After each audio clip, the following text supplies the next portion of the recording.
لیکن نبی صلی اللہ علیہ وسلم کی ایسی احادیث موجود ہیں جو محمد قاسم کے خوابوں کی تصدیق کرتی ہیں۔ ایک حدیث میں نبی صلی اللہ علیہ وسلم نے فرمایا، بیت المقدس کی آبادی مدینہ کی ویرانی ہوگی، مدینہ کی ویرانی لڑائیوں اور فتنوں کا ظہور ہوگا، فتنوں کا ظہور قسطنطنیہ کی فتح ہوگی اور قسطنطنیہ کی فتح دجال کا ظہور ہوگا۔ پھر آپ نے اپنا ہاتھ اس شخص یعنی معاذ ابن جبل کی ران یا موڈھے پر مارا جن سے آپ صلی اللہ علیہ وسلم یہ بیان فرما رہے تھے، پھر فرمایا، یہ ایسے ہی یقینی ہے جیسے تمہارا یہاں ہونا یا بیٹھنا یقینی ہے۔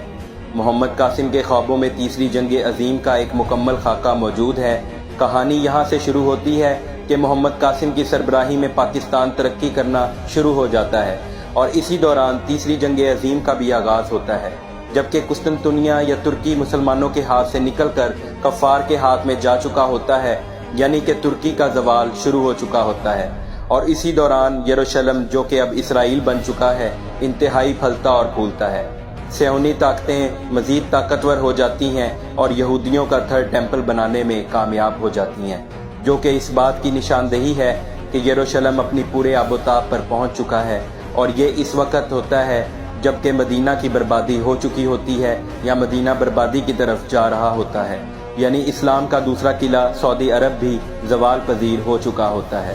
دوسری بات یہ کہ محمد قاسم نے اپنے خوابوں کے ذریعے سے یہ بتایا ہے کہ مسلمانوں کے 3000 کالے رنگ کے جنگی جہاز ملیں گے۔ محمد قاسم اس بات پر یقین رکھتے ہیں کہ یہ کالے رنگ کے جنگی جہاز وہی کالے نشان ہیں یا کالے جھنڈے ہیں جن کا حدیث نبی صلی اللہ علیہ وآلہ وسلم میں ذکر موجود ہے۔ محمد قاسم نے ان کالے رنگ کے جنگی جہازوں کی جو تفصیل بیان کی ہے، اس کی مثال کہیں نہیں ملتی۔ محمد قاسم کے خوابوں کو سن کر یوں محسوس ہوتا ہے کہ یہ کالے رنگ کے جنگی جہاز جدید دور کی اعلیٰ ٹیکنالوجی کا شاہکار ہوں گے، اور یہ وہی کالے جھنڈے یا کالے نشان ہیں جن کا ذکر حدیث نبی صلی اللہ علیہ وسلم میں مذکور ہے۔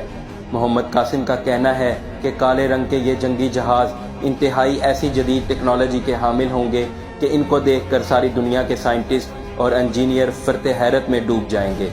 حدیث نبی صلی اللہ علیہ وسلم کا مطالعہ کرنے کے بعد میں اس نتیجے پر پہنچا ہوں کہ یہ کالے نشان یا جھنڈے اوپر کی طرف اٹھنے کی صلاحیت رکھتے ہوں گے۔ حدیث میں جو لفظ اوپر اٹھنے کے لیے استعمال ہوا ہے وہی لفظ قرآن مجید میں سورج کے طلوع ہونے کے لیے استعمال ہوا ہے، جو اس بات کی طرف اشارہ کر رہا ہے کہ ان نشانوں میں پرواز یا اوپر اٹھنے کی صلاحیت موجود ہوگی۔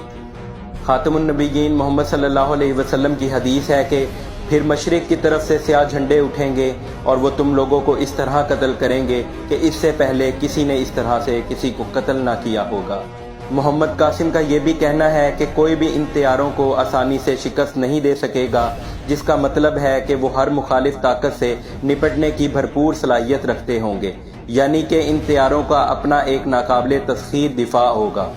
ایک اور حدیث نبی صلی اللہ علیہ وسلم میں ہے کہ سیاہ جھنڈے خراسان سے آئیں گے، جب تک وہ یروشلم میں نصب نہ کیے جائیں کوئی چیز انہیں پیچھے نہیں دھکیل سکتی۔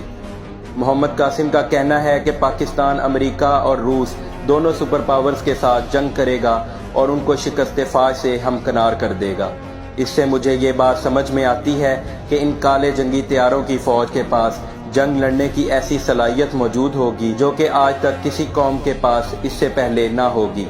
کہ وہ بیک وقت دو سپر پاوروں کو شکست سے دوچار کر دے گی۔ اور ایک اور حدیث نبی صلی اللہ علیہ وسلم میں مرکوز ہے کہ ملحمۃ الکبریٰ میں ایسی جنگ ہوگی کہ حق پرستوں یعنی مسلمانوں کی ایک فوج کا مقابلہ اصل باطل پرستوں کی فوج کے ساتھ ہوگا۔ محمد قاسم کا یہ بھی بتانا ہے کہ وہ جنگ مسلمانوں پر مسلط کی جائے گی اور ہم مسلمان تو اپنا دفاع کریں گے، لیکن ہمارے دشمن اپنی موت کو خود دعوت دیں گے۔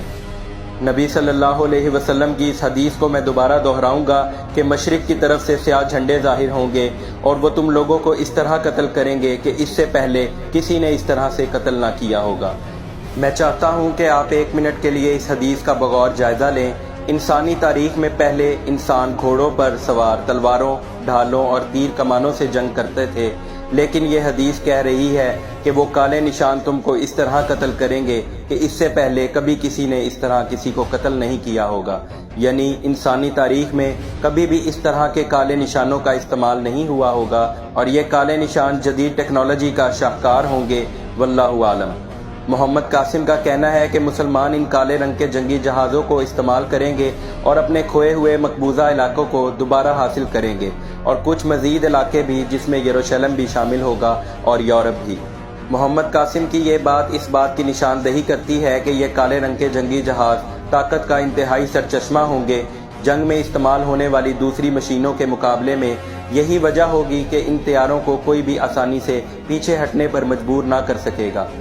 میں چاہتا ہوں کہ آپ اس بات پر بھی غور کریں کہ ان کالے جہازوں کی علم بردار فوج اگر گھوڑوں پر سوار ہو کر تلواروں اور تیر کمانوں کے ساتھ میدان جنگ میں نکلے گی تو بہت ہی آرام سے آج کے دور کے دشمنوں کے بموں اور میزائلوں کی زد میں آ کر نیست و نابود ہو جائے گی۔ آج کے جدید دور میں جنگ میں وہی فوج کامیابی حاصل کر سکتی ہے جو زمینی دفاعی طاقت کے ساتھ فضائی طاقت کی بھی حامل ہو۔ اس کی مثال ہم آذربائیجان اور آرمینیا کی جنگ میں دیکھ سکتے ہیں کہ کس طرح آذربائیجان کی فوج نے ڈرون جہازوں کا استعمال کر کے جنگ کا پاسا ہی پلٹ دیا۔ خاتم النبیین محمد صلی اللہ علیہ وسلم کی حدیث کے مطابق سیاہ نشان یا جھنڈے خراسان سے آئیں گے جب تک وہ یروشلم میں نصب نہ کیے جائیں۔ کوئی چیز انہیں پیچھے نہیں دھکیل سکتی۔ خلاصہ یہ ہے کہ کالے نشان میں اوپر اٹھنے کی صلاحیت ہوگی، یعنی وہ کالے نشان پرواز کی صلاحیت رکھتے ہوں گے۔ وہ اس طرح دشمن پر حملہ کریں گے جس طرح انسانی تاریخ میں کبھی کسی نے کسی فوج پر حملہ نہ کیا ہوگا، جس کا مطلب ہے کہ ان میں غیر معمولی جنگی صلاحیت موجود ہوگی اور ان کا دفاع ناقابل تسخیر ہوگا، جسے شکست دینا آسان نہ ہوگا۔ تو پھر ظاہر ہے کہ وہ گھوڑوں پر سوار فوج نہیں ہو سکتی۔ مزید یہ کہ کالے رنگ کے جنگی جہازوں کی یہ فوج یروشلم میں جا کر اپنے جھنڈے نصب کرے گی اور راستے میں آنے والی ہر دشمن کو پاش پاش کر دے گی، اور بالآخر یہ فوج طاقتور فوج کہلانے کی حقدار ہوگی۔